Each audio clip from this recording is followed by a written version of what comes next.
Hey everybody, Jack Reedy with Future Pastimes, and we are reading Dune. We have a very short chapter here with Dr. Yueh, where we get some of the behind the scenes of what Dr. Yueh is doing just as the Harkonnens have breached the house and basically taken over. He's standing over the unconscious form of the Duke and the dead bodies of Shadow Mapes and Esmar Tuick are close at hand, and there's a guard in a Harkonnen uniform there, but Yueh deduces that this is actually a Sardaukar, and it's basically confirmed in a couple of things that the guard says. The guard realizes that Yueh is Yueh because of the diamond tattoo for his imperial conditioning, plus his Suk School ring that is on his long hair. So they're already in on it. They know that Yueh's a traitor, and in fact, the guard says, "You can relax. You know, once you lowered the shield, we came in, and it was a piece of cake." So they have a brief conversation, and the guard notices that the Duke's signet ring is missing, and he's not happy about it, but Yueh plays it off that, the Duke often sent the ring with the messenger as a sign of surety. And so he's left on his own, and Yueh knows that he's got to get the signet ring into the ornithopter that he had prepared. So that's really what goes on in this chapter, is he's slinking around. The guards, basically, they see him and they know who he is, so they kind of ignore him, or they're like, get out of the way.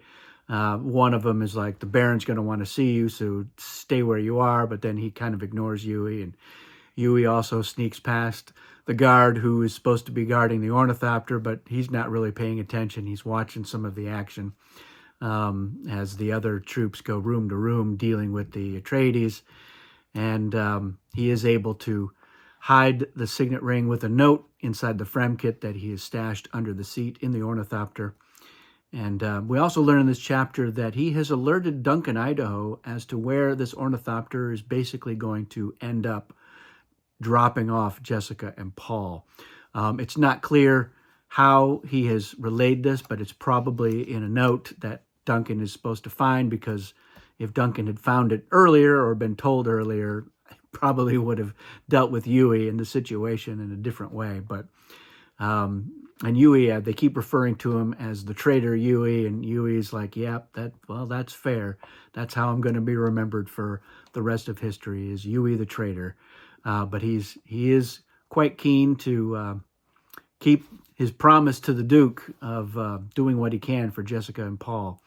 So it's a short chapter. It has not really ever been adapted, and I think it makes sense. We don't really need to see this action happening. We deduce from what is pieced together by the other characters, notably Paul and Jessica, when they do finally get the note, or they see that his symbol is on the ornithopter. So Jessica has, by this point, has figured out that it was Yueh that was the traitor because of the drug that was perfectly used to knock her out for just the right amount of time.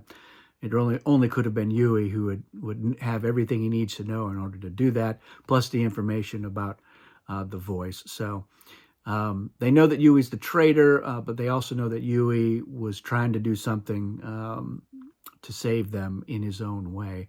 So yeah, it's a good chapter. In the grand scheme of things, probably not necessary, but I like that it's in there. It gives us a little bit of insight into Yueh still, as well as the lengths that he had to go to in order to get everything set up so that Paul and Jessica could be saved and not executed. So he was doing his best, moving some chess pieces around and manipulating his enemies to get to that situation. So I like the chapter, but it is a short one. Let me know your thoughts. Do you think it should have been adapted in the Villeneuve movie or any of the others? The closest we get in the Lynch movie is Yueh off by himself crying, but we don't see him, sneaking around and putting stuff into the ornithopter that he is hoping that they put Jessica and Paul into, and then fly off to the basic spot of desert where he suggested, yeah, just near the shield wall should be fine. Kind of counting on their laziness to be like, yeah, we don't need to go any deeper into the desert. Let's just drop them off here. So Yui kind of understands the Harkonnens to a degree as well. That's it for this one, everybody. Thanks for watching. We'll see you again soon.